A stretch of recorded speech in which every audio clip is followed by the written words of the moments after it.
Hello everyone, so today I'm going to teach you how to change fonts on Instagram. So first I'm going to go back and suppose I'm going to click a picture right over here and I want to write something.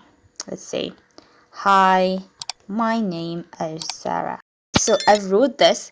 Now I want to change the font of this. So I just need to copy this text that I've written.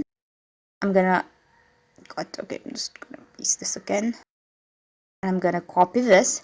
Then I have to go back to my Google and search for Instagram fonts. So it is this Instagram font generator. Just need an add text over here that I have just pasted. I'm gonna copy and paste the thing that I've wrote, and I can choose any font that I want. I can change.